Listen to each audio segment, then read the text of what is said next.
What is going on, y'all? Rissa here with Culture Fuzz, aka Rissa SoFar. We're back at it again with another episode of the Culture Fuzz podcast. As you may or may not know, Culture Fuzz is about bridging the gap to people, places, products, and ideas that's going to make a quality difference in your life. And I love bridging the gap to these stories, y'all. I love sitting down and talking to people and unpacking their thoughts and their journey and just talking about life, shooting the shit in the chat. You know what I'm saying? But times is a changing, times is a moving. I hope everyone's good. I hope everyone is getting vaccinated, wearing their masks. I haven't gotten vaccinated yet. I'm kind of waiting for the fog to settle a little bit. And then probably near towards the summer, I think that's when they're going to start letting the younger people get the vaccine. So we'll see. Just playing it by ear right now, but I'm definitely going to get it. Man, it's been an interesting time. The third stimulus, I don't know if people have been getting theirs, but if you hear the quality in sound is a little bit different, a little bit more amplified, a little bit more crispy. I was able to invest in some new equipment. Man, I had a 9-year-old laptop. That girl, she was good. I love her. I appreciate her. She was an HP touchscreen something. She had a 10 key. I really like a 10 key, but I went ahead and switched over to the Acer Swift 3. I was investigating and just trying to do some research. Well, not trying to. I did do some research. I did some hardcore research. I'm very proud of myself. I did some research that I didn't want to do, and I ended up getting a very, very good computer. So far, so good. I've had her for a couple of days now, literally, but I've just picked up and started working on her like nothing, and I love it. Like, the screen quality is insane. Gosh, my poor HP, the 9-year-old one, when I borrowed my sister's husband's Mac and I saw the quality in the screen, my eyes hurt. I was like, oh my gosh, I'm not living right now. That's crazy. But the screen quality is amazing. It's a really good computer and has very good reviews. I ordered it off of Amazon, got it literally the next day, and bada bing, bada boom. Really lightweight. I'm really happy with it. So far, so good. And the mic that I got is a Blue Snowball Ice. So Blue is a very popular brand, especially in the music industry. I see that brand a lot in the recording booth. So I was able to get this plug and play. So I really like it. I like it a lot. But exciting stuff happening, guys. Moving forward with a lot of stuff. Just taking this year by storm, continuing to take this year by storm, pushing out the content. I did a guest spot appearance on the China show. Shout out to my girl China. She asked me to be on her show, and I got interviewed on IG Live last Thursday. So that's up now on her Instagram at the China show. Yes. And China, Tokyo, Japan. I think there's like a clip of it. But either one, go check it out. It was really awesome. She asked really great questions. It's really great to see, my fellow badass women just doing dope ass shit and just watching them grow and seeing them really like thrive and just making a difference out there. It's just phenomenal. It's just phenomenal. I love to see it. I really do love to see it. In other news, congratulations and shout out to my girl Meg. If you may or may not have noticed, there was no bonus episode last week. I did say that I was going to be releasing one every first and second Thursday of the month. But Meg was out there doing the damn thing. She started her show. It's Meg's show. Phenomenal. Really excited for her. Really happy for her. It came out great. So I can't wait to unpack that. But we'll be back at it again this month. the last week of this month of March, we will be releasing an episode. But man, really, really excited for today's episode. I have a really, really special guest by the name of Eugene O'Neil. He's a rapper, he's a singer, he's a producer, he is an engineer, songwriter, president of a record label.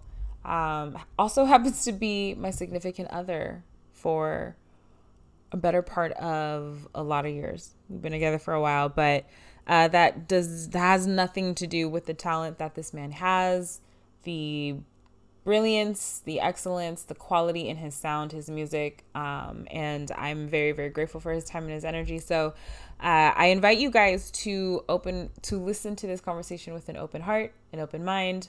And don't be afraid to participate in the conversation. If you're listening to this on YouTube, blow it up in the comments. If you're listening to this on Spotify or wherever you stream your podcast, head on over to YouTube and participate in the conversation. If there's something that you like, you want to connect with, you just want to give props to. But yeah, without further ado, here is the episode with Eugene O'Neil. Eugene O'Neil, welcome to the show. Thank you for having me. I appreciate that.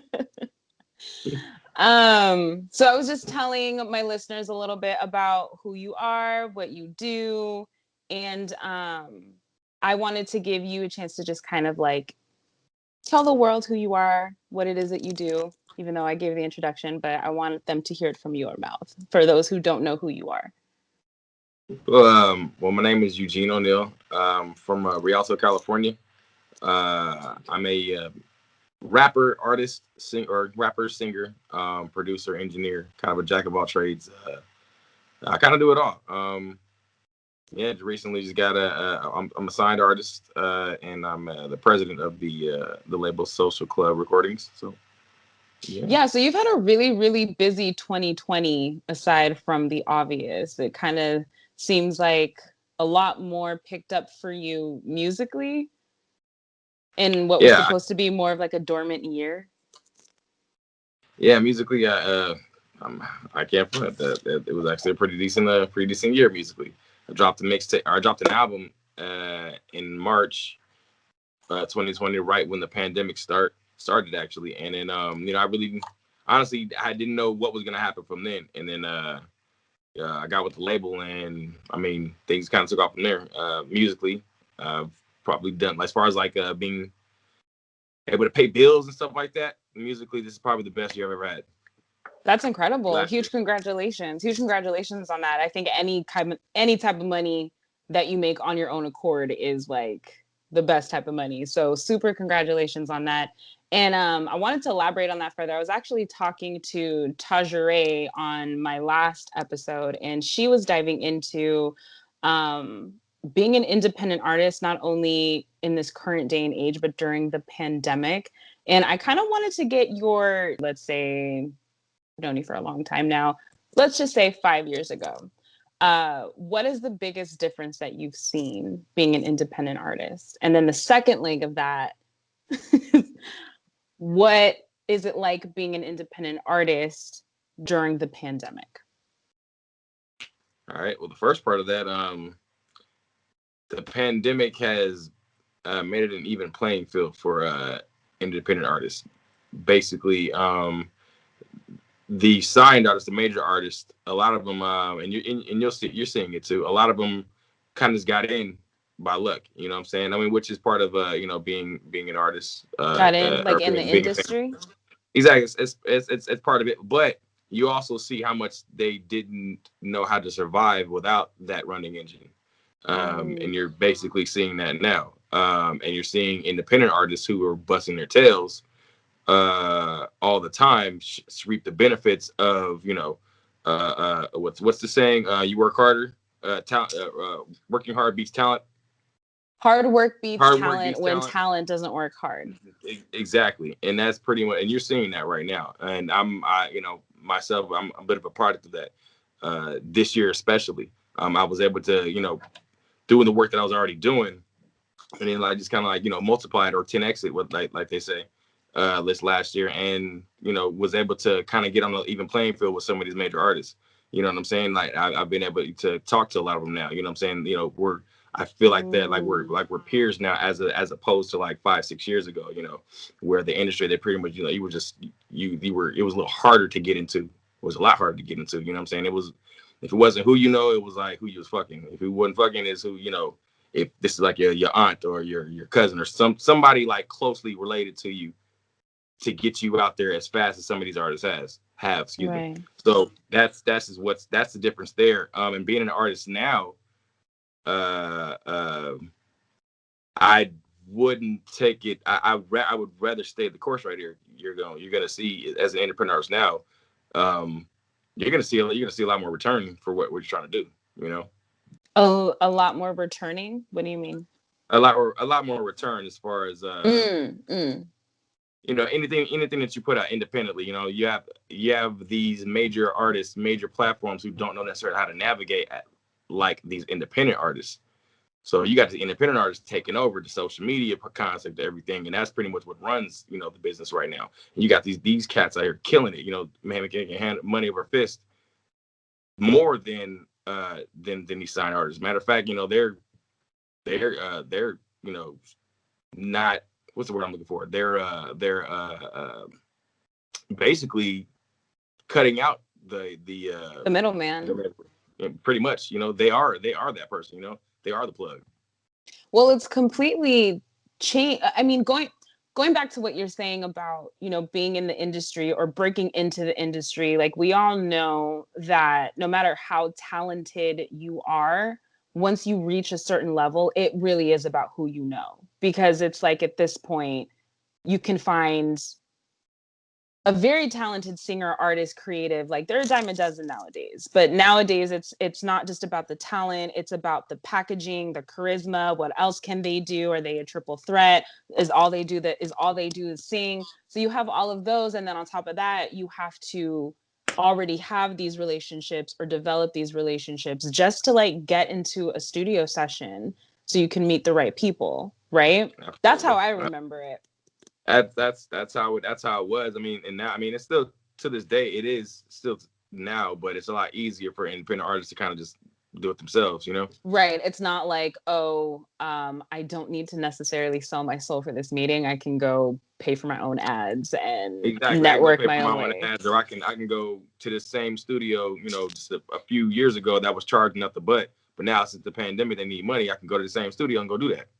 That's interesting. I really appreciate that perspective, because I kind of, like, made note, or kind of became aware that not necessarily celebrities became more accessible, but that they had to look outside of their common means to make up for the loss of income, because they're not going on tour, they're not selling merchandise like they did, they're not, like, it's like the old school way of getting to the masses.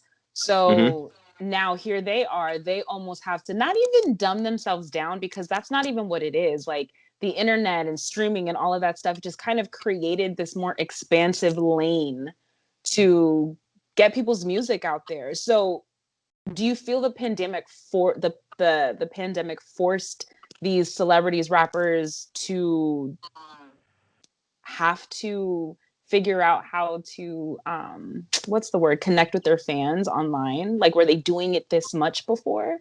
No, they weren't. Absolutely not. There happened. Tory Lanez is a perfect example.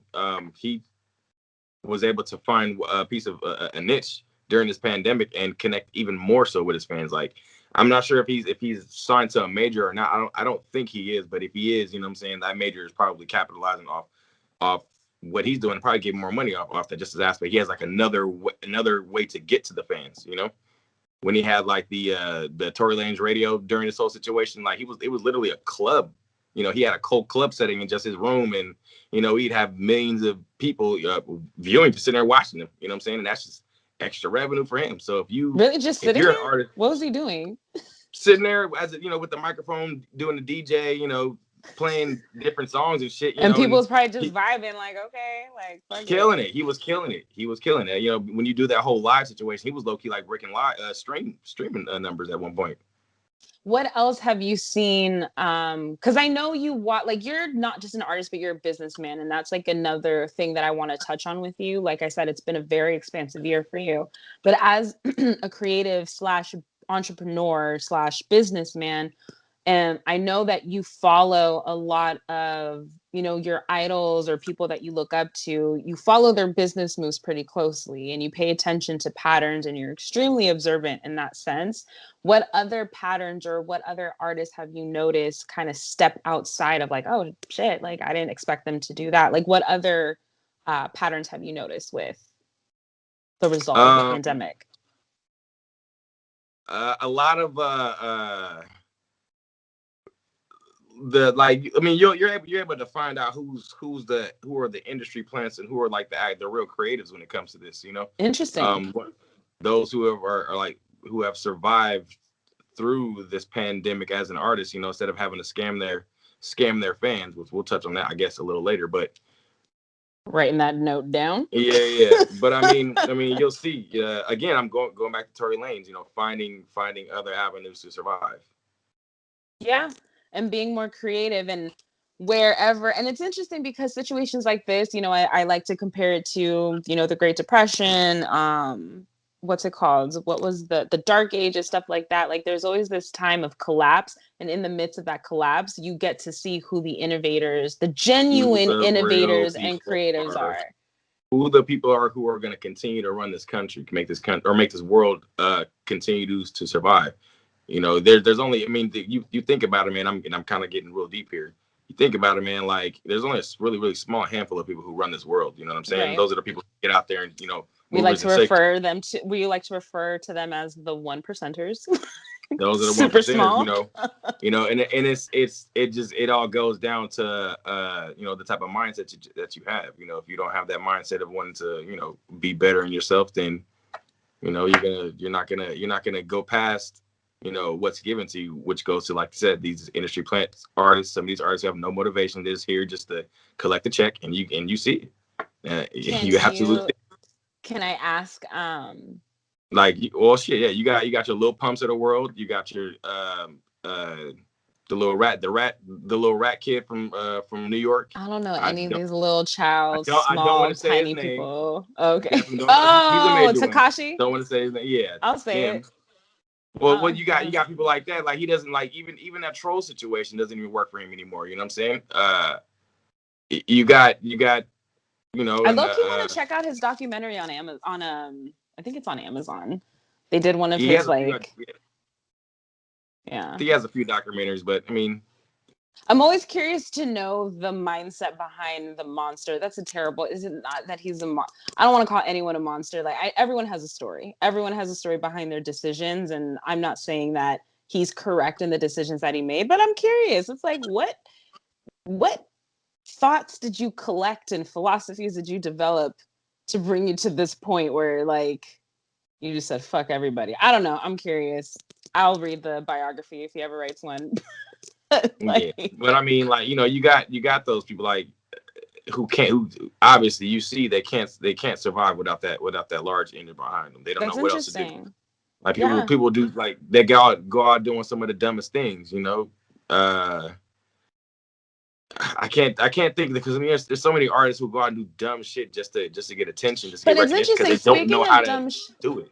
Speaking of dumb shit, though, I feel that during this panorama, there has been a lot of I say it all the time, just people waking the fuck up. Just so much more awareness now. There's a lot more accountability. There's a lot more people feeling feelings and stuff like that.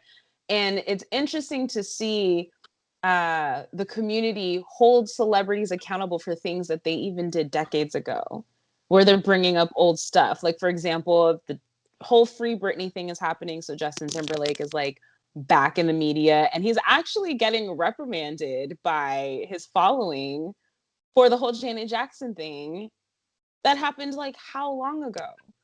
What do you think the shift what do you think the shift in that is? All of a sudden people are like, wait, that is fucked up. And why did she get all of the flack for that? What do you think the shift has been? People got nothing else better to do. That part, I guess you're talking about the cancel culture. Ooh, the cancel culture is such a good conversation because what the fuck? Did you hear the Sister Souljah interview with Charlemagne the God? what her views on the cancel culture? No, I didn't. It's excellent. To my listeners, to my viewers, definitely go check that out. Charlamagne the God interviewed Sister Souljah, who came out with the second book, by the way. Huge contributor to the culture. Just super, super grateful for that woman. But she actually broke down her thoughts on the cancel culture brilliantly, like brilliantly. And I think the cancel culture, personally, it's halfway there. I feel like the intentions behind it are right, but the execution is all over the place. My thing is that the cancel culture is selective to what it is, to what the amount of people who have a problem with it. You know, if it's not a large problematic, if people don't think it's a large problematic thing, then that as far as like what should be canceled and what shouldn't be, you know, they'll cancel it. Case in point, you know what I'm saying? What's her name? Simone B. Simone. B. Simone. Like, you know, they cancel that girl left and right just for farting. You know what I'm saying? And like that's what I'm talking about. You know, canceling people for stuff like that, but they won't cancel, you know, what's her face? Candace Owens, or you know, stuff like that. Shit that needs to be off off social media, stuff like that. Not someone who's, you know, doing social media. You don't think people are canceling Candace Owens? She still has a large platform. No. So you actually are helping me make the point that I wanted to state right now. I don't think cancel culture, I don't think you can cancel anyone. I think cancel culture is just a very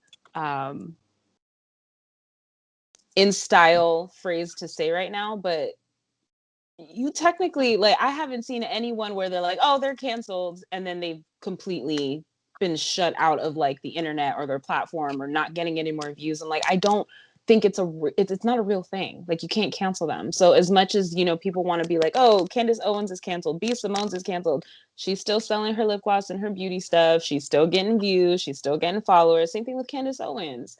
You know what I'm saying? So it's very interesting the type I don't get the point of like holding people accountable like that. It doesn't make any sense if you're not going to hold these people accountable to the point of like taking these people's careers away. What's the point? Well, if it's that bad.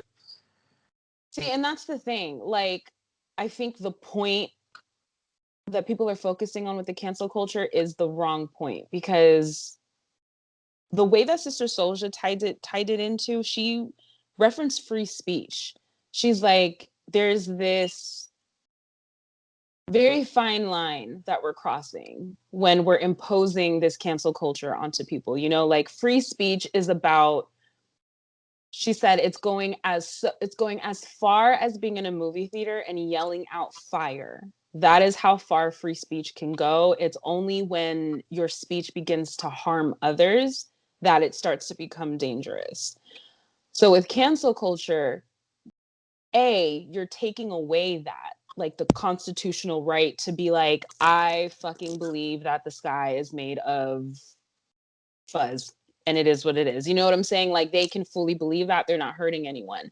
But with cancel culture, they're not allowing people to learn from mistakes, to grow as human beings. They're just being completely bashed, bullied, and yeah, that's like essentially it. Like, there's no opportunity for learning. There's no opportunity for growth. It's just like everyone's just super fucking sensitive right now. Like, really sensitive. And see, that's where, like, I think even myself, like, we have like this, you know, love-hate relation with the cancel culture. You know what I'm saying? Like, just a second ago, I was like, that shit sucks. But then as you're explaining it, you know, I'm like, yo, well, that's holding people to the fire. You know what I'm saying? Like, so it's a double-edged sword when it comes to that. People wouldn't be held accountable. People wouldn't take their actions to be wrong if they weren't held accountable, especially in the cancel culture. So if they weren't canceled, then they wouldn't even care to hold themselves accountable for whatever action that they did to be canceled. I just think the term could be adjusted. It could be developed, for a lack of a better idea. But yeah, it's really interesting, and it becomes really, really toxic, and the internet's really fucking mean. Like, when they don't like someone. Internet's mean. It's full of geniuses. full of geniuses, full of people who ain't got shit else to do what they like with themselves, you know. So they got all the time in the world to come up with the meanest shit. Nothing worse than a mean genius. They're like the biggest assholes. But yeah, so back to your positive and huge year of growth. So you've been an artist, a rapper, a producer, a singer. Well, I feel like you've only been singing like for real, like the past 3 years, like the past 2 to 3 years in your music. You were a secret singer for like years. But you've been singing for the better part, what, it's been like over 20 years being an artist? Yeah, I've been singing for a long. Yeah, singing, rapping, all that good producer. stuff. Yeah. So you're known mainly for your rapping and for your producing. Like you like fully known for that. And you're I feel like you're like leaning into your music or to your singing and writing more songs in that regard. And being someone that's, you know, followed your career pretty closely, like really genuinely loving your music, you've lived many lives being an artist, I feel. Absolutely. Like you've did a rap duo, then you went solo, then you were in a rap group again, and then now you're solo again. Do you think that you'd ever get in a group like that? Like you were with Airborne Division. I don't know if people know who Airborne Division is, but it was a pretty big deal about 4 or 5 years ago. And you were a big part of that. Do you think you would ever be a part of something like that again? A band type situation? Yeah, it was like a band. It wouldn't. If not like for as a career, I would do it as like maybe like a one call situation thing. Like, you know, we put like together like some type of like project, but it wouldn't be like, nah, that's how we're gonna rock this thing. Nah, hell no. What did you? And I don't mean to say like hell no like that. I'm saying like and that's just having experiences with, you know, more not just Airborne, but you know, I was in a different situation, you know, with Rich Kids. We weren't necessarily a band. We were just a group of kids. How can I forget the Rich Kids? Yeah, a group of kids trying to you know, trying to make a lot of things happen, you know, with a gang of ego. So, you know, I work better alone when it comes to that stuff like that. I get a lot of stuff done, you know. When it comes to a group situation, you know, I don't like to. I don't because for me, like I'm very hands on and stuff like that, you know, and I'm very like, hey, well, let's do this, well, because I come with ideas fast, you know. I'm like, yo, let's do this, let's go in this direction. So when it comes to like a group situation, I don't want to be the one like always coming up with an idea, you know. But then again, I hate sitting back. Right. That's all the ingredients for a solo mission right there. But you with the Rich Kids, I cannot believe I forgot about the Rich Kids. You've experienced success early on and at a super young age too. Like it's I don't know what super young is, but to be very green in the industry and to experience, you know, any degree of success in the industry is a fucking win. But ultimately, with that being your first experience, what did you learn? What did you learn being with the Rich Kids? And then with those lessons, how did you take it into Airborne Division? How did you take those lessons into Airborne Division? Well, when you're in a group dealing with a whole bunch of like young, extremely talented individuals, it's hard to I guess try to get your ideas out. You know what I'm saying?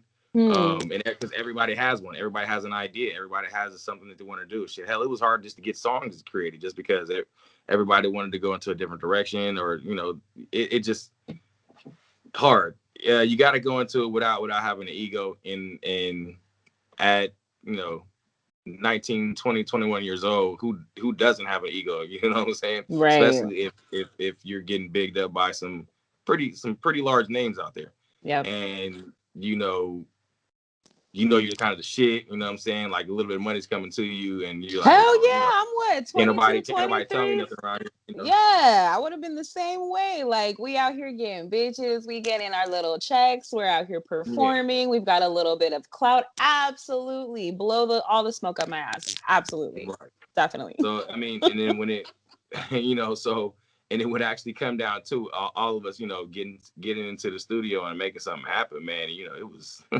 I ain't gonna lie, it was fun, but like shit never really got down. Nothing really transpired from that. So it's all about what I took from there as far as not having an ego going to my next situation. Which was Airborne. Now that was, like I said, that was a little different. Everything was a lot more hands on. My ideas to the lead singer, to the bassist, to the pianist, everybody had an idea. Everybody had a hand in the pool. You know what I'm saying? Yeah. So much so that you guys won the Warped Tour. Yeah. We won Battle of the Bands. Went to the one. I'm sorry. Yeah. Battle of the Bands. What year was that? That was 2011. I want to say. Okay, so my listeners and my viewers, 2011. He's collaborating with a band. We've got rappers, singers, musicians, like live instruments. They were rehearsing all of the freaking time in the studio, all of the freaking time.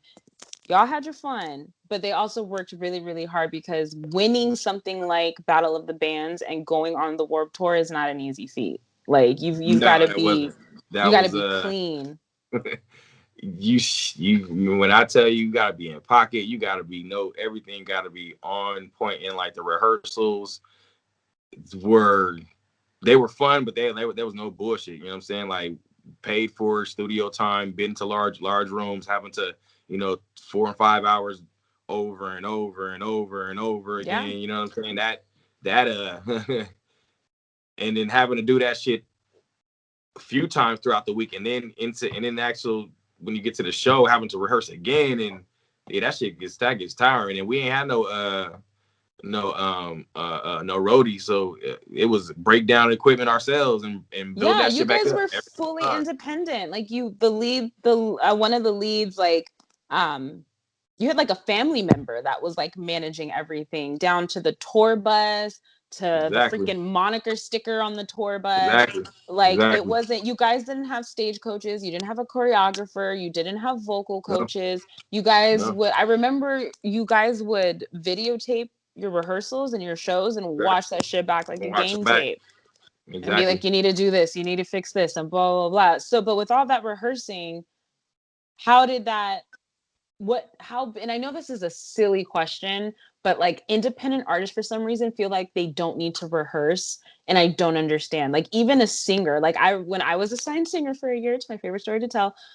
I had a choreographer tell me, she's like, with every bar, with every word, with every verse in a song, you need to know what you're doing with your hands, with your body. If you're going to be on this side of this, by the time you say this line, are you going to be over here? Like you have to know in your head what you're going to be doing. Even if it's a simple song where I'm just standing there at the microphone, she's like, you need to move your arms and do this and all that stuff. So with all of that, I didn't realize it was all of that much work. But what difference did it make in your performance as a solo artist, and also with a group of other artists, having that much rehearsing under your belt by the time you performed? I'll say this, like I'm a professional when it comes to performing. Like anybody's seen it, especially as I've taken that whole experience, and now that I'm a solo artist, every single time that I've gone on the stage, I get major compliments just because I know what I'm doing on the stage. You know what I'm saying? I know how to make sure the crowd's engaged. I know how to rock the mic. As they say, fluctuate my voice in and out. When needs to be. You know what I'm saying? Engage with the crowd when needs to. Get hyped up when needs to. So all them rehearsals, man, all that stuff paid off. And us winning that Warped Tour pretty much solidified like all that hard work that we did. We went over, like even that, like just that night, like that was like the most people, or not the most, because that's when the Winter Warped Tour was the most people I ever performed on in my entire life. That was like the biggest crowd you performed for? Yeah, the biggest crowd I've ever performed for. How many people do you think were in the crowd? I have no idea. You think like over 2,000, 3,000? At the venue, there's probably well over that. So we'll say like 5 Gs, maybe like 5,000 people. But when we went to the last performance for the battle, it was over 1,200 people there. So you know what I'm saying? Like we went over there and we won everybody's crowd. So now and that's what we had to do, you know, in order to succeed. You know, everybody. I remember that night pretty vivid. Like, so every other band, they were like matching and dressed, you know what I'm saying, to kind of color coordinate. We was the only band up there, for one, with rappers, two, just kind of just in our own shit. Yeah. You know what I'm saying? So like, you know, and I think that's what kind of set it that's what really set us apart from every band that was on there. You know, just what other bands were there? Were they just all like alternative or like rock they were all bands? alternative. They were all alternative, rock, pop. You know what I'm saying? Bands. You know, you ain't gonna think like a pop rap band is gonna win Battle of the Bands. You know, you're hearing that from, you know, when you hear Battle of the Bands, Warped Tour Battle of the Bands, you hear alternative rock music. You know what I'm saying? Hardcore, metalcore, shit like that. You know. But I guess we just happen to hit it at a decent time, you know what I'm saying? 'Cause when we went on tour, that's when we met G-Eazy. So we were on the same lineup as him. Did G-Eazy say anything? Did he see the performance? No, I mean, we were performing at the same time. We were at one stage, he was across the other. Got it. Mm-hmm. What did you take away from that win? That hard work and dedication. You know You're like, we worked really fucking hard for this. We deserve this. Like, it's almost we like cried. Yeah. Were you guys? Were you? It was just completely unexpected. No, we wanted to win so bad. Like, we just thought, like, you know, we was like, yo, we're better than you guys. We're better. Like, we just thought, that's all we kept saying. Like, we're better than everybody here. You know what I'm saying? Like, you guys had a mantra. Regardless of of their musicians, because there was great musicians there. Not gonna front, but we were just like, we're better than you guys. You know what I'm saying? And that's just how we took it. Took the whole Michael Jordan approach. What was that energy like on the stage? Man, it was great. Like, that night, you know how, you know, artists sometimes, you know, when they're performing, they'll sometimes stumble over their words, or the band, they'll sometimes miss a note or miss a drum. It literally felt everything was 100% on just point. No one missed anything, nothing. Like, we had like this little light box that the lead singer and his dad had built. So whenever time you stepped on it, like the light was showing up. So he's like you had light going up on you, so it would glow up like some you know, some Michael Jackson. So you had production also. Like, you had freaking choreographed production. Oh yeah, we had it all. And then, like, we were down to the point of, like, we had everybody step on this box, from the rappers to the lead singer to the guitarist to our bass guitarist, you know. And it would have to be on point, like, with, like, did you have to time it with the beat, like when you put the light on? See, and that's probably why y'all won, because it wasn't just like, oh, hey guys, here's my band and we practiced every day. Like, you gave them a fucking show. That sounds like a Beyonce concert to me, like, high key. Like, it's like the pyrotechnics, the timing of the lighting, where, like, it's interesting how the light show, in accordance to the way the music swells or the drops or the buildups, like, it takes you on this, like, emotional roller coaster. And we had so much practice at that time. Like, our band had sounded just like, you know, the bands on the majors. You know what I'm saying? Like, right. The lead singer, he'd have us come over late nights and just, you know, look up stuff on YouTube and just, hey, yo, let's do it like this, you know. Watch, especially like we watch 1500, one of the greatest, you know, bands ever. Mm-hmm. And they do stuff for everybody, you know what I'm saying, from Nipsey to Snoop to, you know, anybody major, Jay-Z, all of them. And that we used to watch them all the time, you know. So, yo, we need to do like this, stop cuts right here, you know, do right here, do little riffs here, yada yada yada. And we implemented all that into our shows to where we were pretty much unbeatable. No one in this region could mess with us musically. Okay, so my listeners, the more that I'm asking questions, the more that is being revealed here, that they didn't just wake up one day and were like, we're gonna win the Battle of the Bands. They were watching other people. They were watching other artists that were doing what they were doing with the live drums and the live instruments. And they're also rappers. They also play live hip hop.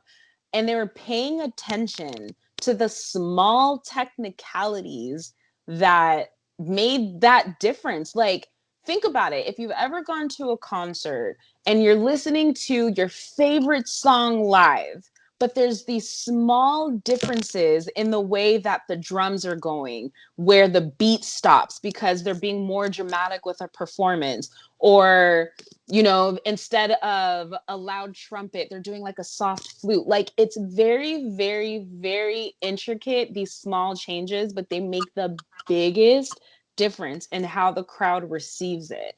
Was Absolutely. any other band doing what you guys were doing in terms No. of production? No. Absolutely. No one. We had just creatives on our team, just nothing but creatives. From the manager to the lead singer to myself to the other rapper to the guitarist, the keyboardist, the drummer, everybody. We had a DJ. You know what I'm saying? We literally were like Roots mixed with freaking Linkin Park.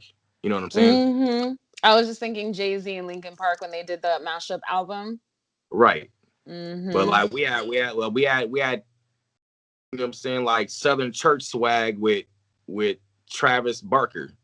But see, that's insane because you had a little bit of something for everyone in that crowd. It's like the fact that, like, you gave the metalheads and the alternative music lovers their guitars and their drums 100%. and the solos and stuff like that, the stuff that makes them love rock and roll. And then the people who are there for the pop and the hip hop, you know, you have the singing and like the melodic choruses, and then of course the bars that you and Deontay had and stuff like that. So it was an extremely eclectic, well-rounded, universal sound.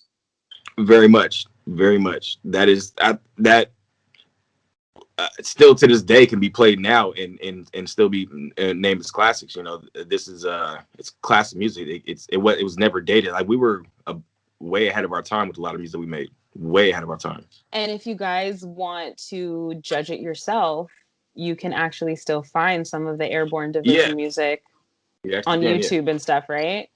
Right. You can see actually us winning the Battle of the Bands, actually, and us performing at the Warped Tour. It's all on YouTube. So the link will be in the description box of wherever you're listening to this or watching this, because you guys need to go definitely check them out and like see what it takes to create a cohesive, just well-polished group of people, not just a single artist, like group of people. Like, everybody had to be on point. And it always gives me the chills when I'm able to witness something come into alignment like that and make music like that. So that was I'm very, very happy to have witnessed that. Like, that was really really dope. Really, really awesome. I actually learned a lot from you guys, just like watching you guys. So that was a chapter in your life. And then after that, you kind of went solo and you started making music on your own and kind of discovering your sound as a solo artist. I feel like you'd been doing, you know, so much with other people. You didn't really have a chance to just be like, I'm going to be by myself with no outside influence and I'm just going to make music. Like, I'm going to see what my sound is like. Do you feel like that's what you essentially went through after that? Or how did that artistic shift happen after Airborne Division? Yeah, I guess that's kind of how it went. It just started making stuff that I wanted to make. You know what I'm saying? That was really it. And just put more music out. That was weird at first? No, I mean, I was always... The thing is, I was like, even in both the groups, I was always still kind of like a solo artist at times, because I was still dropping solo. When I was with Airborne, I dropped 2 solo projects.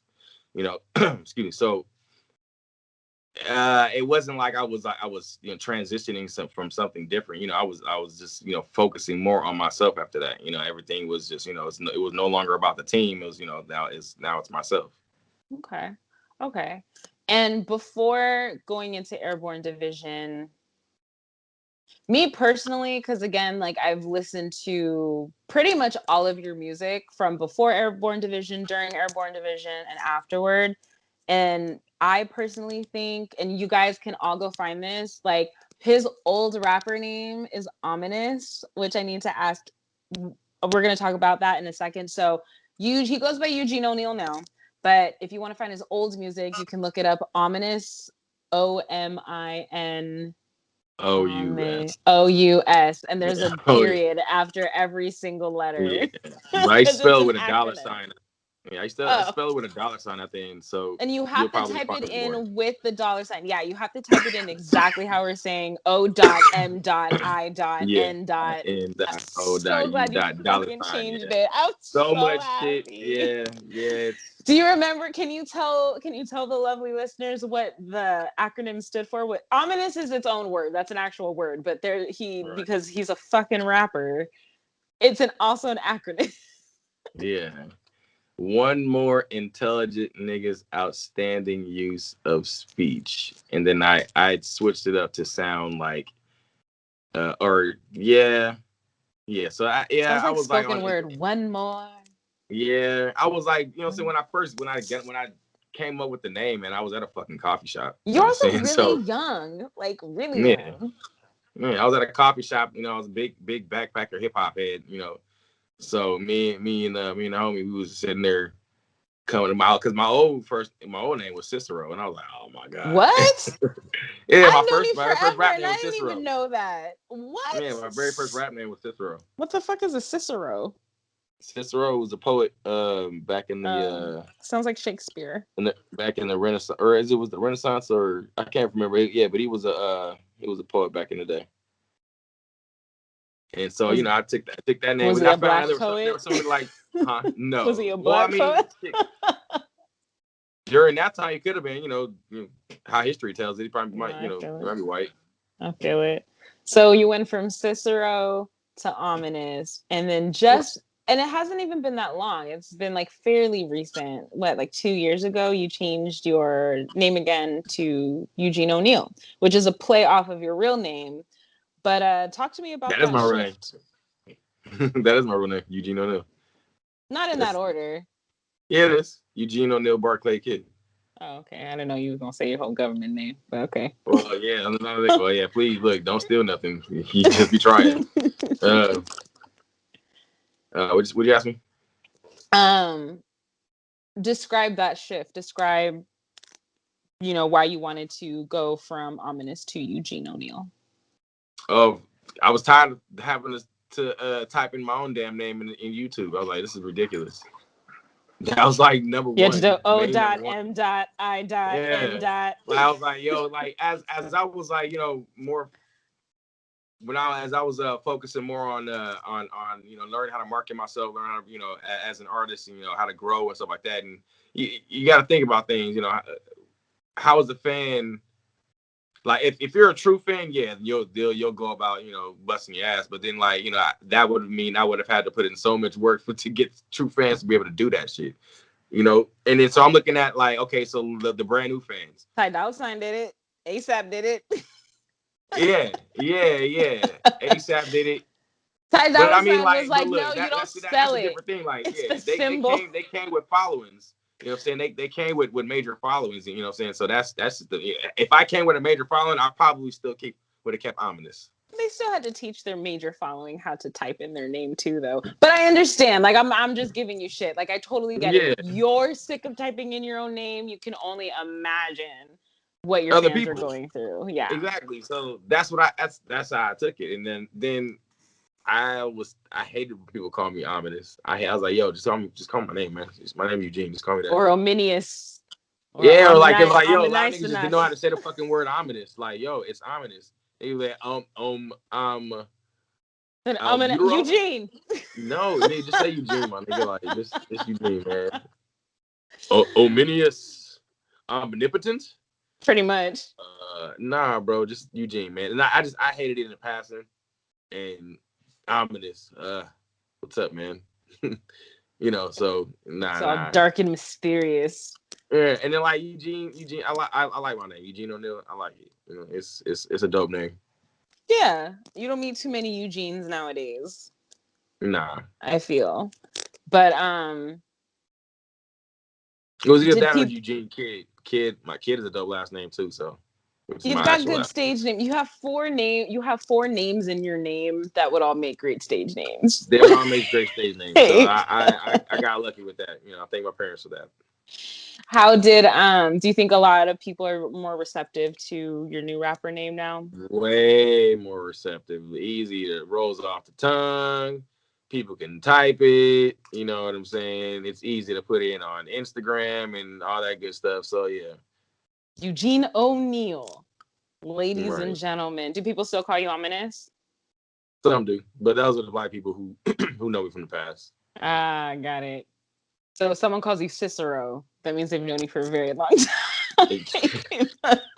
That's a very select few who would even call me that. So you changed your name from Ominious, just kidding, Jesus. Ominous. It's just too funny. Yeah. From Ominous to Eugene O'Neil. Mm-hmm. You put out another mixtape. Was that Tomorrow's Midnight around that time? So when I changed my name, yeah, I put out Or was that Bad for Your Health, Good for Education? Good for your health, bad for education. That's my recent one. Oh, sorry. I That's still get it mixed up. It's the most recent one. Yeah, that one's on Spotify. But when you changed to Eugene O'Neil, that's when Tomorrow's Midnight. Mm-hmm. I feel with Tomorrow's Midnight, that's the one where you co-produced with Quest, right? Tomorrow's Midnight. No. Or is that the one where Pretty Black? That Pretty Black, yeah. She did. She narrated the whole that whole one. Okay, so Pretty Black. If y'all don't know her name, y'all need to get to know her name because y'all about to get to know her name. This woman is insanely talented. Bars for days. Spoken poetry is phenomenal. So to hear a powerful Black woman on the intro of every single track on that album was so powerful. And this was before Black Lives Matters. This was before we need to protect our Black women. This was before all of these, amazing rise to actions have happened. What motivated you to have such a strong woman, or just to have such strong poetry at the beginning of each song on that track, of each song on that album? Well, honestly, I don't know. Like it really just hit me when I first met Pretty Black. I met her at a mutual friend's house, and I was like in the midst of working on my album then, and she did some spoken word, and I was like, "Yo, who at the homie's house? She just you? busted out a spoken word." Well, he had asked her to spit some, and she boy, did she spit just it. like Pretty Black. She was probably like, okay, yeah. Pretty much. Boy, did she spit some shit. And so when she did that, I was like, okay, we connected that day, and then yeah, pretty much like she knocked that all that out in one day, actually. All that poetry, a lot of that shit was freestyle.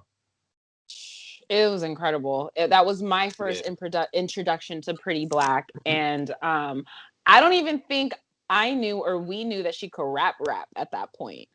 Nah, she had said it, but she didn't really press the issue at the time. So it was like whatever. And then a couple months ago, or last year, she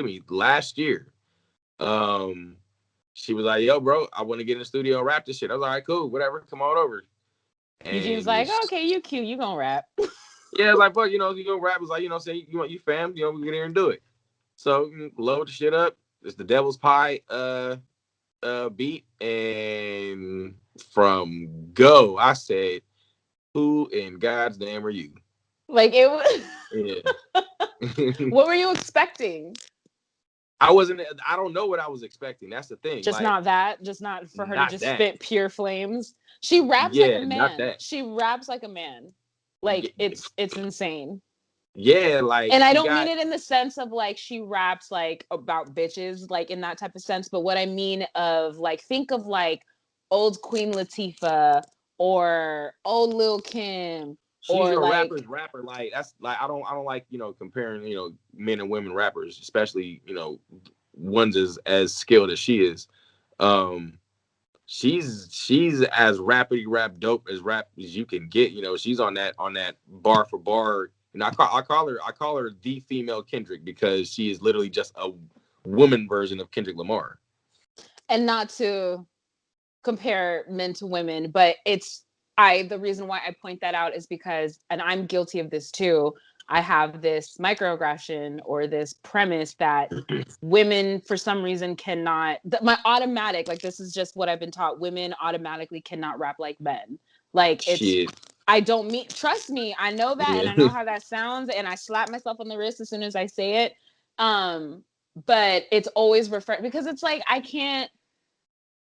we do have some people in the game that kind of rap like that, but like with like Pretty Black though, like the way she's giving me bars that I need, like it's not like Meg the Stallion or who are like some hot like female rappers out right now. Like the only two that I can think of are Meg the Stallion and Cardi B, and like they're not even rapping bars for me. Like they're making good pop rap music that I shake my ass to, which is awesome. But when it comes to like the intellectual stuff, when it comes to the deep stuff, I'm not a hip hop head, but I do appreciate good lyrics. I do appreciate a storyteller. So I haven't heard a good storyteller like that in a very, very, very long time. So I'm super, super excited for the world to hear Pretty Black's album. But like female rappers in general, like the ones who really rap about like substantial shit. Like I'm talking about like Lady London and like Cupcake. Is that her name? They're not they're not in the forefront as much as I'd like them to be. Do you think it's still difficult for conscious intellectual women or conscious intellectual women rappers, female rappers, to bust into the mainstream industry still? You seen it. Stupid question. You seeing what they're still pushing. And I'm gonna say this.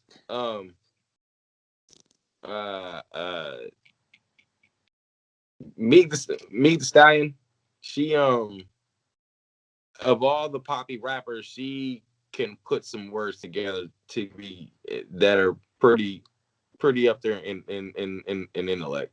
She can rap. And I would put her up there with with any other rapper because she can put bars together. I believe that's her writing.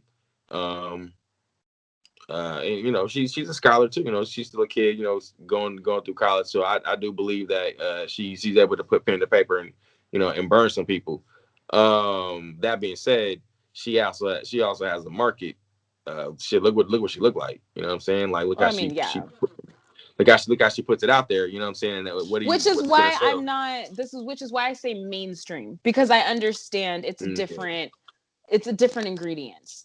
So when you get to the mainstream industry, you have to stay within the mainstream industry. And that means you have to uphold a certain image. I totally, completely understand that. So that's why I think she likes that though. Like with her, like with me, I think she likes that type of music. You know what I'm saying? It's not like she don't sound like she's being forced to do that. Right. And you don't that's what you don't want. You know what I'm saying? Like that's why I can't say that's why Lauryn Hill did what she did with her career and stuff like that. But I mean, you could see they were trying to push her in the situation she wasn't trying to be. You know what I'm saying? After the miseducation, I'm pretty sure they were gonna try to push her to do some extra shit that she just wasn't down with. You know what I'm saying? And also, I feel that artists are more in control of their image nowadays because they don't necessarily need the label like they used to. So do you think it's like easier for you as an artist? Like, would it be easier to walk away from a multi-million-dollar deal if they were asking you to compromise your image in a way that you didn't agree? Nowadays, yeah, it'd be easier. Would you? Fuck yeah. If I wasn't, yeah.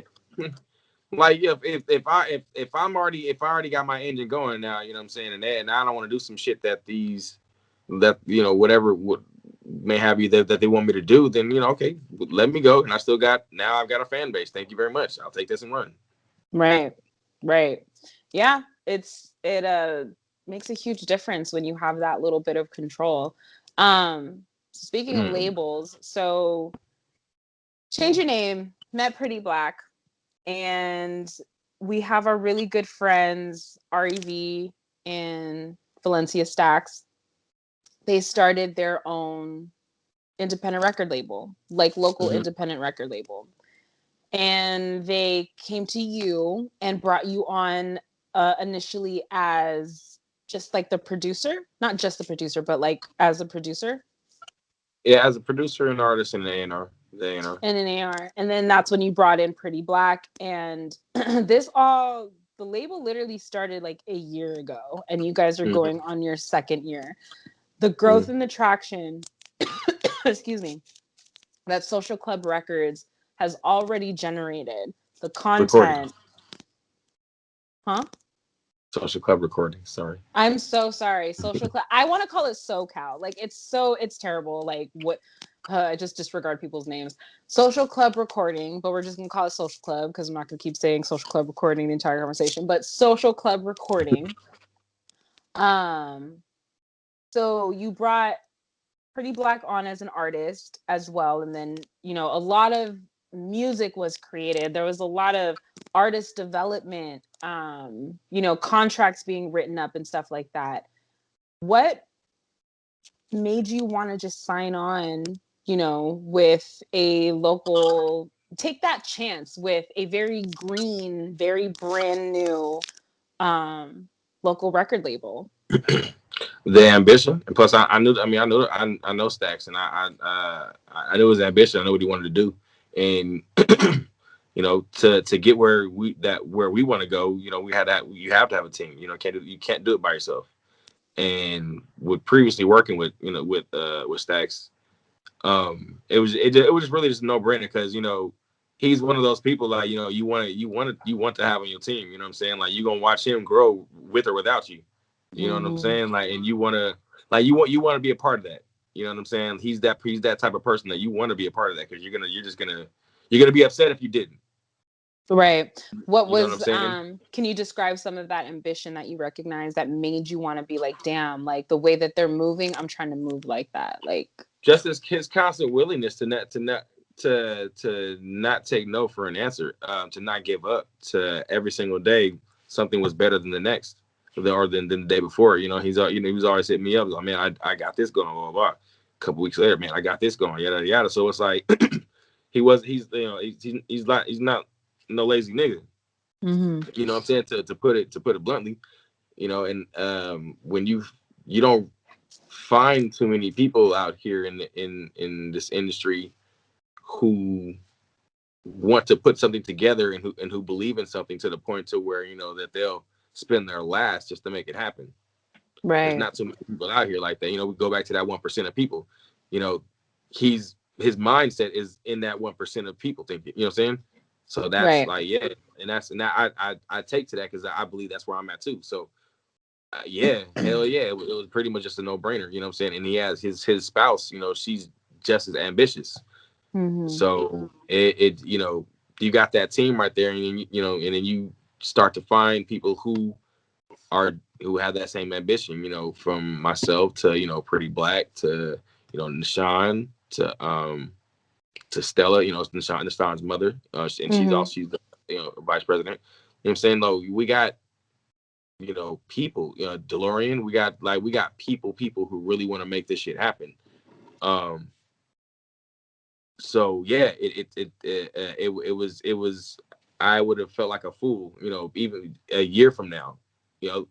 Last year, had I not signed and saw what they're doing this year, just even all last year, what we did, if I was not a part of everything that we did last year, I would have felt like an idiot, like damn, I should have did it, or damn, I should have, what I'm saying, I should have jumped into this, And I'm not into woulda, coulda, shouldas, I gotta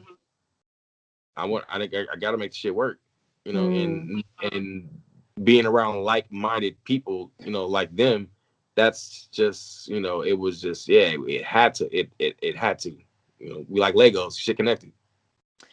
So for those of you who may or may not know Eugene and myself, we are an item. We do go together. So I've been able to witness a lot of this growth. And actually, me personally, because of the like-mindedness, even though I'm not a part of Social Club Recording, I legit am like, can I be a part of the meetings? Because I just want to feed off of this energy. Like, I just want to like be in the presence of people who are really trying to build something. So I can absolutely attest to that. And I want to shout out REV and Valencia Sachs and everyone on the Social Club Recording team, because the growth, the mental, the spiritual growth that I have witnessed from each individual on this record label has been insanely inspiring. And I'm like, I want to be an artist just to be a part of it. You know what I'm saying? Like, it's making me feel like I want to be a part of that, which is the main components to creating something of value, to creating something, you know, that people want to aspire to be a part of. That it's like, damn, like they're moving in a way that like I want to move like that. Like, what do I got to do? You know what I'm saying? Mm-hmm. What did you learn about yourself being around those people consistently, having meetings all the time, like, you know, really taking it seriously, as an A&R and as a producer that first year? What did you learn about yourself ultimately in terms of a businessman, not just an artist, but a businessman? That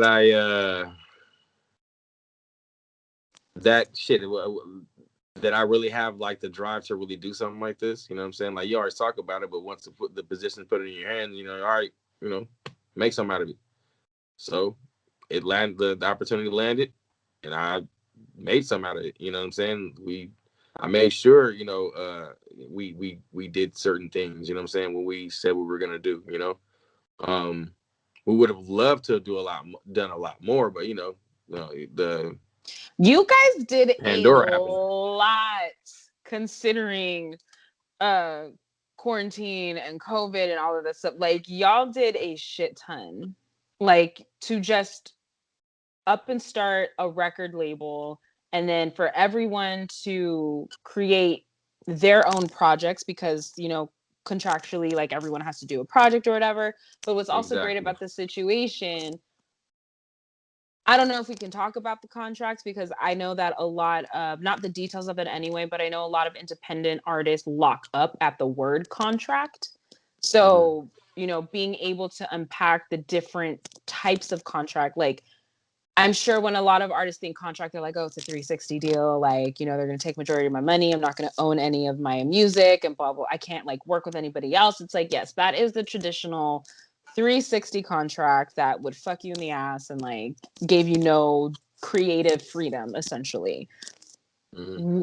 Can we talk about the stipulations of your guys' contract and what makes it such a good situation?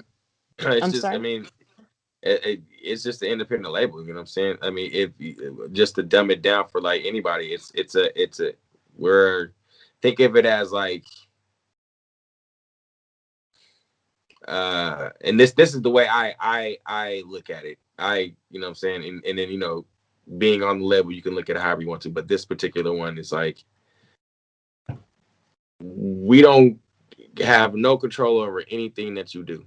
You know what I'm saying? The only thing is we're more so like a publishing. You know what I'm saying? We just help you with your publishing and help you with your marketing, and that's really it, man. You got And just take a creative, small everything. percentage of the Take a profit, small. You know what I'm saying? We exactly, because like the stuff a that we're service fee. exactly, just no, because the stuff we're gonna do. I mean, you would pay, that artist is gonna pay for marketing anyway, right? Okay, why not do it through us? So that's pretty. It's that part right there. You know, we're gonna put you out there. We're gonna get you numbers. We're gonna get you paid, and then, you know, get your name out there. Pretty much start you on your way. You know what I'm But I saying? want to Kind like of fast track. highlight the fucking camaraderie and the amazing collaboration that you guys have built. Not just that type of collaboration, because the fastest way to the top is with a tribe of like-minded people, like with Absolutely. collaboration, piggybacking off of Absolutely. each other. So you guys are on the right track with that. But what I fucking love is that you have two friends that started a business that everything that they're doing, is a tax write-off, is Mm-hmm. essentially going to start creating assets for them, and Mm-hmm. they're creating a business that their friends can eat off of. And they're not doing it in a way where they're fully benefiting. It's like they've already benefited by creating this business. It's an LLC, it's ready to go.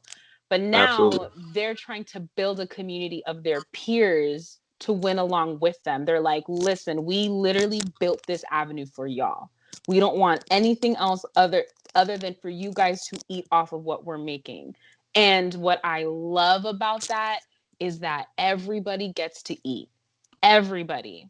You know what I'm saying? Like it's you guys get to make your music, shoot your videos, do the marketing, photo shoots, Mm-hmm. all of that stuff through this one avenue that Stacks and REV created for y'all.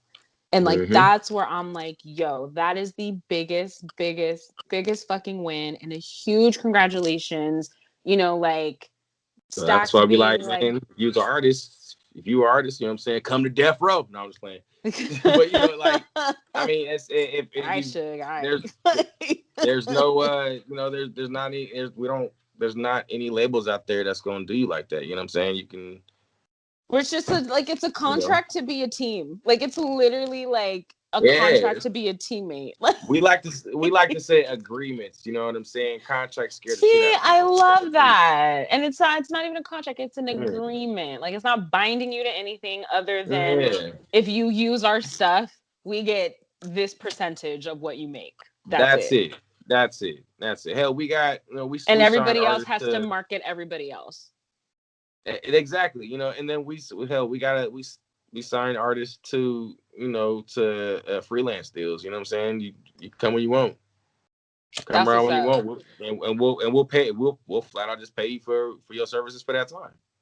That's You what's know what I'm up. saying? Like it's very much a team thing. And I think that you guys have really tapped into something huge here. And I'm really, really excited. Like it's only been a year. I'm very excited to see where Social Club Recording is going to be into. And you got a promotion this year. Congratulations. You went from A&R and producer to El Presidente. the El Presidente. That's what's Yeah, that up, was pretty man. cool. Yeah, so we're doing a lot, especially this year. We got our whole March is sold up. Our whole April about to be sold up. We have a lot of really, really dope content coming out for everybody. Real dope content. I can't even like because it's like I want the future to be here right now, just so you guys already see what I'm talking about. That's how dope stuff is. You know what I'm saying? Yeah, no, we're all very, very excited. Are you going to be dropping any new music or a new project this year, or are you just focusing on your artists and producing for them and being the president? I thinking about dropping a project. I'm probably gonna be more focused on just dropping singles.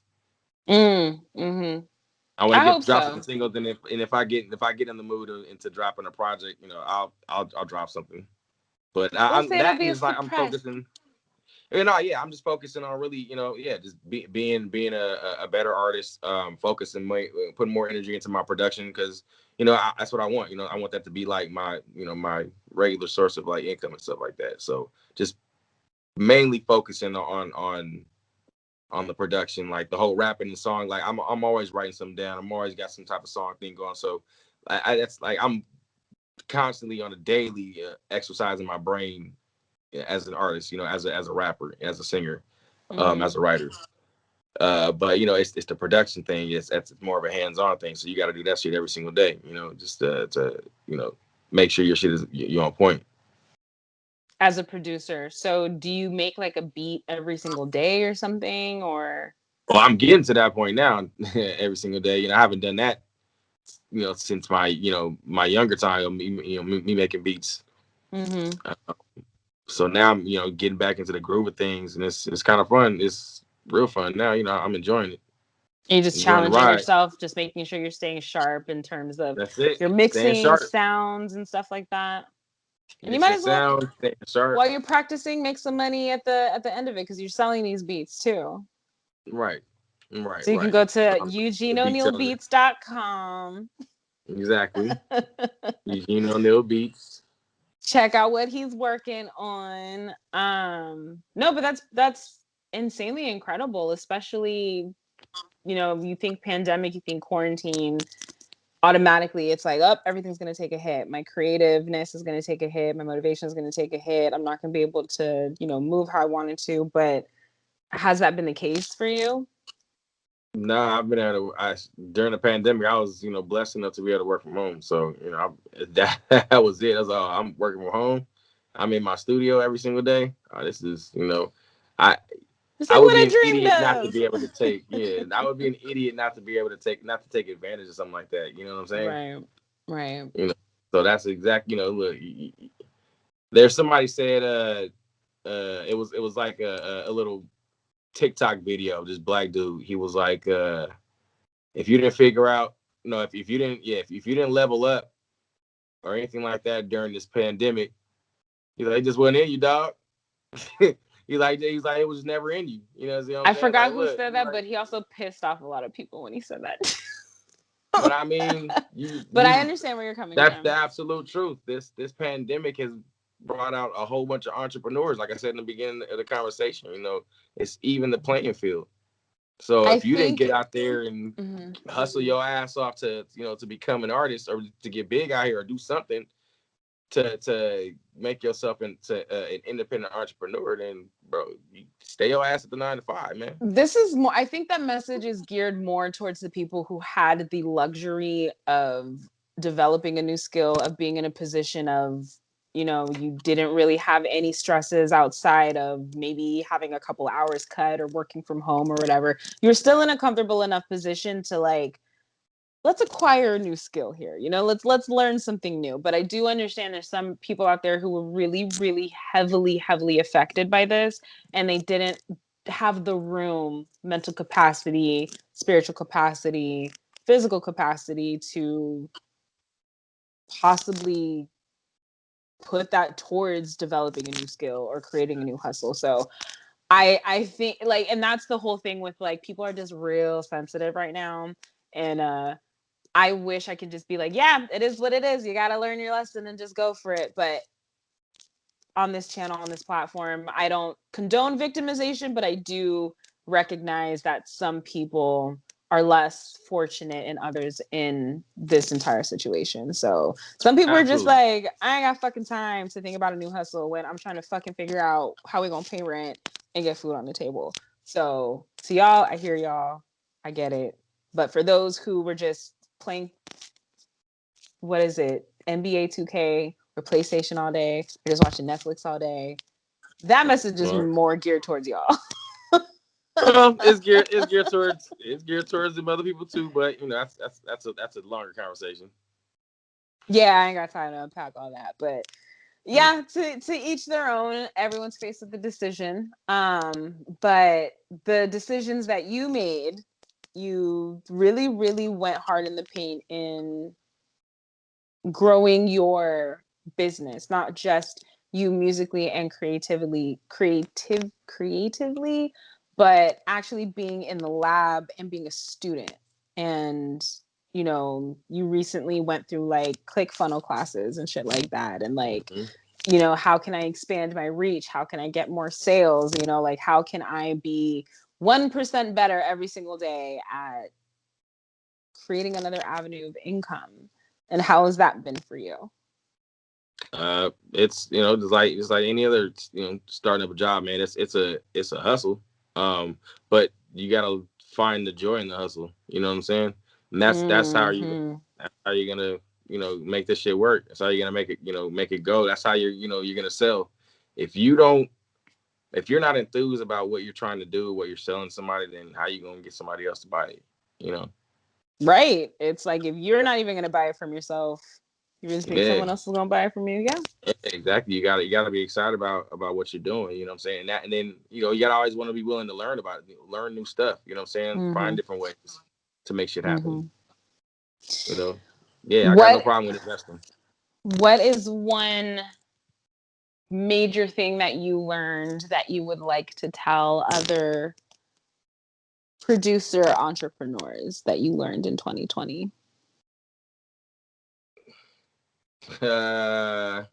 Learned or just fuck it. I'll say learned because consistency. That's it. That's That is the $1 million. It's been reaffirmed. Like, it's like, if Yeah. anything, 2020 reaffirmed that consistency is consistency. If that is the $1 million thing, if you want to get anywhere and get to what you want, you gotta be consistent on that shit. Just stay consistent. If you don't want it, continue doing what you're doing. There it is. It's that simple. It's that black and white. That's crazy. Eugene, is there anything else that you would like to talk about before we wrap up this segment? I would like to talk about Pretty Black's album. It's called Bantu Knots. We're about to drop it. We just finished mixing and mastering everything. Shout out to every single person who was a part of the album. I am extremely excited for this girl, for this woman. Me too. To drop this beautiful, beautiful body of work. So everyone, please, please, please be on the lookout for Pretty Black. You can actually go check her out now on Spotify. Yeah. She has Spotify, yeah, she has a song up called Underdog right now. Right? She has a song, exactly. It's a single called Underdog. Pretty Black. It's spelled pretty, Pretty, Black, BLAQ. Got it. And so you guys, make sure you go follow her on Instagram, on Spotify, so she can be on your release radar when she drops it. Because I'm telling you, if you are a hip hop head, you do not want to miss this album. Like straight up. Like, I don't blow sunshine up people's asses just because I like to. Like, I have a lot of friends who make music, and I just sit there and I say, you guys are so pretty, because it's just not that good. But this one is fucking good. Like, it's good. Like, it's so good. Like, it's music that's needed. And I really hope me being extra right now is convincing y'all that you need to go listen. Seriously. You need to go follow, because it's like, bruh, you've got like the hardest of OGs talking about, yo, who is this? Like, who is this? So, yes. Sorry, I overtook your drop, but I'm just as excited. No, you good. Yeah, I produced pretty much mostly everything on it. Executive produced the whole thing. So mixed mastered. She was right here with me through every step of the way. Oh, we gonna get her on. We gonna get her on. Yeah. So yeah. Look out for that project. It's called Bantu Knots. Yeah, and also, check me out, Eugene O'Neil, on all social media platforms. Eugene _O'Neil, ONEIL _. Make sure you go check out his songs, the ones that he sings in. My personal favorite is Women Crush Wednesday. That's my personal, ladies. That one's for y'all. It's a crooner. Right. So everywhere, all platforms, all that good stuff. My last album I just dropped, Bad for Health, Good for Education. That's out tomorrow. Good for health, midnight. bad for education. Check it out. Everything social club recordings. Check out all of us, all that good stuff. Shout out to the team at Social Club Recording. Y'all, they're doing big things. Don't sleep. Make sure you check out the team. Make sure you guys hit up Eugene O'Neil, independent artist. If you're interested, you have questions, send him an email. Do not just bombard his DMs. Are your DMs okay, or do you prefer emails? Whatever. All right, just hit him up. Utilize this opportunity while he's still approachable. Aha. Absolutely. But that's it for today's show, guys. Definitely go check him out. Go check out his music. Go check out Pretty Black. Go check out the whole Social Club Recording team. You guys already know where you can find me, Rissa SoFar, all social media platforms. Don't forget to follow culturefuzz. Twitter is culturefuzz. You can also go to www.culturefuzz.com and find all of these episodes on one website. So if you just want to go on the website and just hang out and listen and be interactive, you should do that also. Anyway, that's it, guys. Eugene, thanks again for joining me. Really appreciate it. And I'll see you guys next week. You guys have a good one. Bye. You and I team.